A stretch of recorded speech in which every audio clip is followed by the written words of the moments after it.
Deal is, like we talked about before, over here I go and I take Stanley Cheatham out, okay, and I buy his note and all that kind of stuff.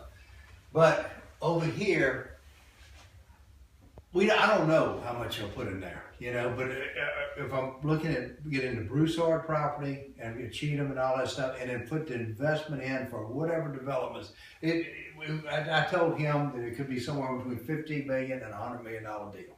Right? Mm-hmm. Okay. So, I mean, with all that, right, and me putting investment, so let's just say, let's go with $100 million. All right, total.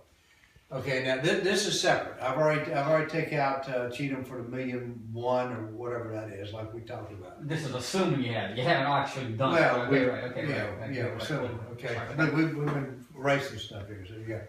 So look, in the new company, I'll have 95% from Nuco, and you'll have 5%. But don't let that. That's for taxes. Don't let that interfere with you, because you're going to end up with 40% of the revenue of the net profit. Okay, down here. So you follow me so far? I'm with you. Okay, this is all so you transfer you quit claim whatever rights, etc. you got in the property for 5% of the shares. It'll come burdened with a mortgage, because we just keep the Cheatham thing like it is, except Renee's the lender. So see, over here is the same. You know, I pick it out, and so I'm over here. I'm just taking Stanley's position, like we talked about. Okay. Right. Okay, but here you quit claim whatever rights in Nuco you got. Okay, so now look. So now this is about the distribution of the net profit. Okay, now I took, for example, a $10 million net profit on a $100 million investment. Okay, I don't know what. Oh, here it is. We still got it. We erased that. Okay, so look, $10 million. This thing will be divided into tranches. You follow me, Jess? Mm-hmm. The first tranche, and let me explain to him where all this comes from. Postal Wake Netterville, we had them do some analysis for investments about what we're dealing with here. Okay. And the fair return on those investments is 23.5%. I got $20,000 thing. Go ahead. Okay. So the deal is the first, okay, on the revenue that is generated from whatever it is. I don't know. I don't know if it's $1 million. I don't know if it's going to be $10 million. I don't know if it's going to be $20 million.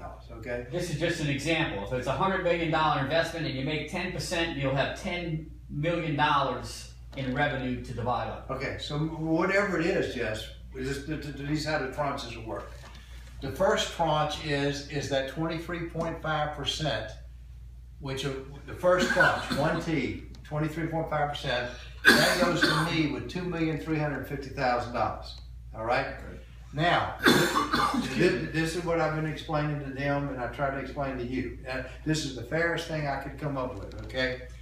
If I'm taking Cheatham out for $1.1 million, you follow? $1,350,000 probably. Excuse me, $1,350,000.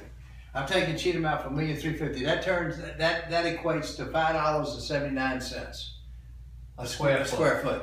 Okay, you follow me? I think it's more than that.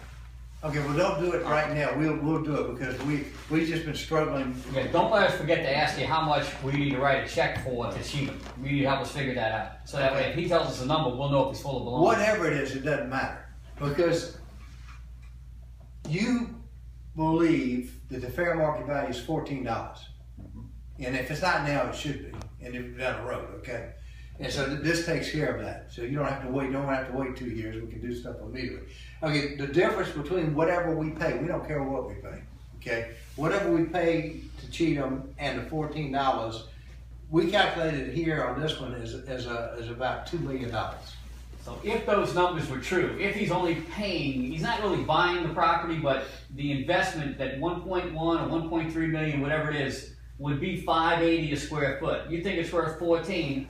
And the spread is about $2 million.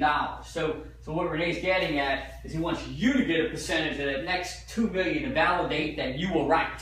And that's what I was telling them. Okay. Look, you say it's worth $14, and you believe it's worth $14, and hell, you're right. And whatever we don't know. You might be wrong. You might be right. But there's some difference between what is being paid for the property and what it's really able to produce. Like I was explaining to Patrick, I explained to you a long time ago, it's the apples from the apples tree.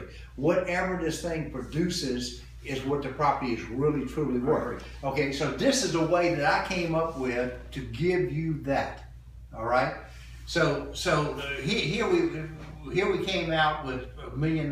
We took 23.5. That's the second tranche. You get $450,000 after I get my fair return upon my investment. All right. Okay. And then we took your $450,000 in my fair return, and we took that from the net revenue generated. This is every year. This is Every not year. a one-time deal. This is every year. Yeah, this is every year. Okay. And so then we took that and we subtracted it, and we came out with $7,200,000 left. We divided that in half, and we did the third tranche. The third tranche to you would be $3,600,000. The third tranche to me would be $3,600,000. He was trying to fight me not to do that. Well, I don't know why you're giving him 50% of the revenue. But I mean, that's your. I guess without you, he wouldn't be standing here talking about it, and without him, you wouldn't be sitting there talking about it. In other words, he thought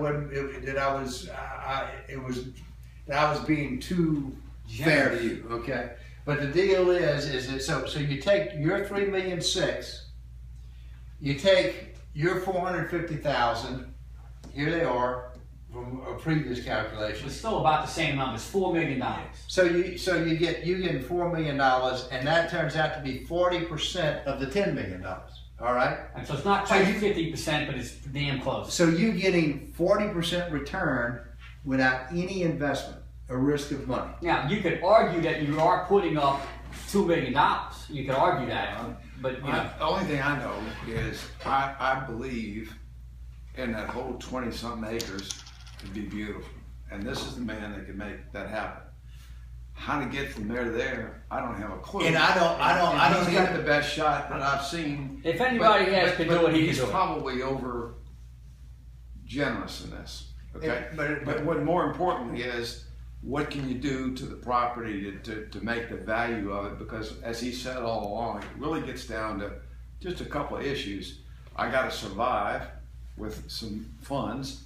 We have to have buildings on there that bring value to the rest of the property, and it's what's really cool for me is I am having people call me without a sign on the property that know what's good. The guy that's